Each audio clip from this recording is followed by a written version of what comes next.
I hate when it doesn't connect right away. Birds of a feather flock together.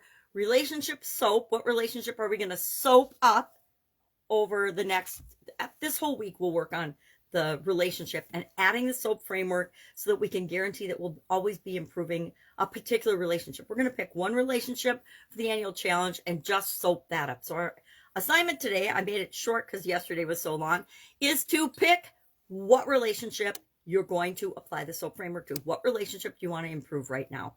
And I'm either going to do my kids or my mom, but I think I did my mom last year or the year before. So if I haven't done my kids, I'll do them. Or if I have, I'll pick something or someone else, because I always want to be doing and going through a demonstration of the soap framework with something different every time. And I haven't done it different every time for some of the areas and aspect of our life, but every time I've done the challenge, which is 10, 11, 12, 13, 14, 15, this will be the 16th time, specifically since the COVID pandemic, with respect to our relationships, I want to cover something different. So that's a lot of different relationships I've had the opportunity to work on, cover, and improve.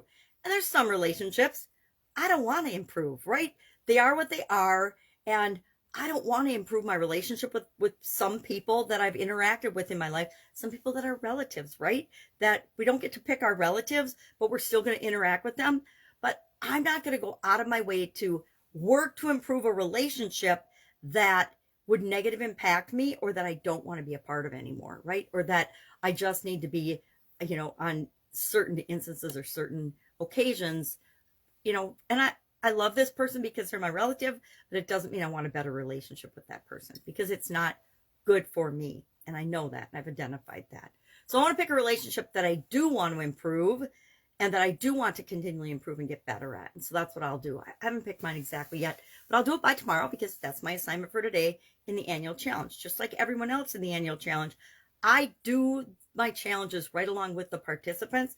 Why? Because it helps me to become a better challenge leader, because I know the pitfalls and the problems and the things that will come up, because I'm going through it too. Common experiences and shared experiences are really powerful for helping us learn and grow, as well as helping the other people that are participating in something to learn and grow. So today, our idiom for Supersize Your Business, I'm doing relationship related idioms, was birds of a feather flock together. And I didn't look, but I think I've done this one in the not too distant past. I think I've definitely done this before as part of Supersize Your Business. I'm sure as a business idiom, because it's so applicable to our businesses, even though we might not think about it.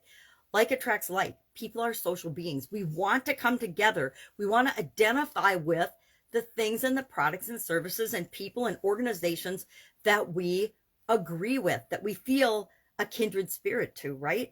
So based on interest, personality, character, distinctive attributes, beliefs, I would think fall into that category as well. Think of religious beliefs. We can congregate together with people that have similar religious beliefs as we do. We congregate with people and we like people automatically that have similar political beliefs to us, right? Even though there's a huge spectrum of politics on any either you're Democrat in the United States, Democrat, Republican, and all kinds of other parties, as well as non-affiliated. I'm definitely non-affiliated. I have beliefs that people would consider Democratic. I have beliefs that people would consider Republican.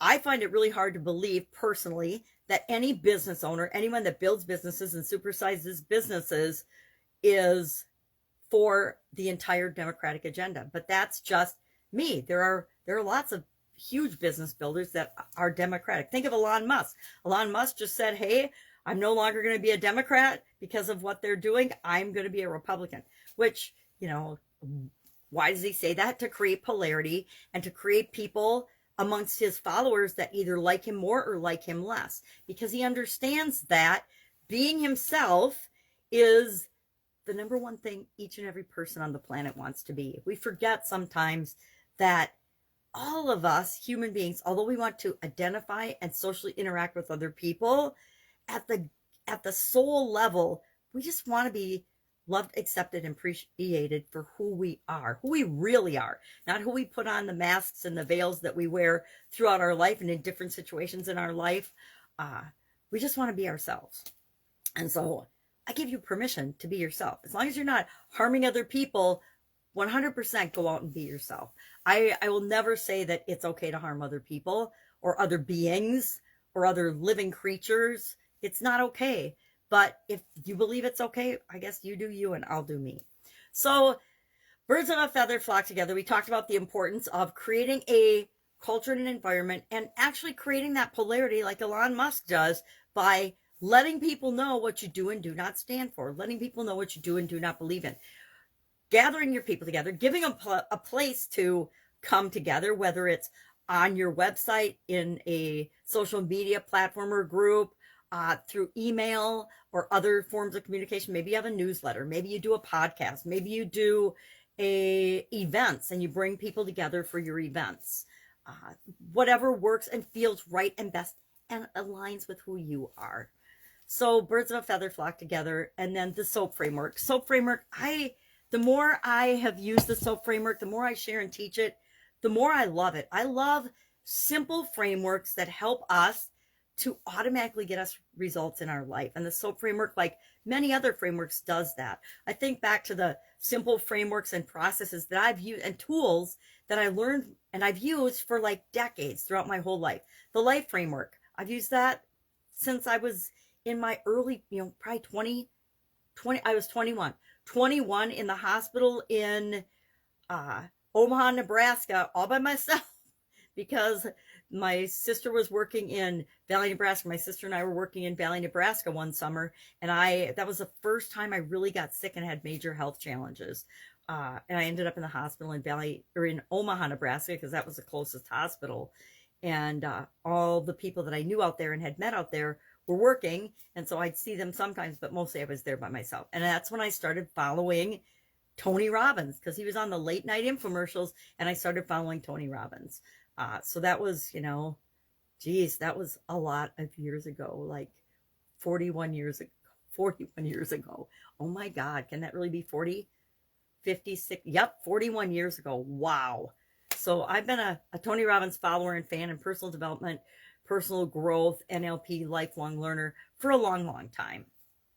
But that life framework, so I've used the life framework for 4 decades. Now, I use just the 7-part life framework, but I added 2 in the last couple of years because we take things that we learn and we make them our own. We tweak them and we test them and we try them out. We work on them. It's like affirmations. Over the years, I love affirmations. I love Louise Hay. Louise Hay, I would say, is the first person that really got me understanding the power of affirmations. Had I heard of affirmations for years and years before I found Louise Hay? Absolutely. But she was the one that really brought home affirmations for me. And over time, I've taken affirmations, put them on steroids by learning things from other people. And I call them afformations now because there's something I want to form in my life. And I'm affirming things, but I'm also adding different steps of how I say those to myself and how I teach other people to say them because they're so much more powerful. Just like the process we shared yesterday about how do we change a belief that we have that we know isn't serving us 100%. How do we make that better? We did it with respect to a relationship belief yesterday. Well, that's 7-step process. This is a 7-step process. I've learned versions of that over and over and over again for, probably 4 decades plus. And I've tweaked and changed and tested what works best for me. And that's the process that currently works best for me. So we always are looking for what works best for us. So I got so much going on this week and the family is camping. So it's very quiet. No dogs, no babies, no other people in the background talking and participating. I miss them. It's really, really quiet, but I'm excited because there's a lot of things I can get done in this time on my own that I normally am dividing up and finding little bits of time to do personal projects that are important to me.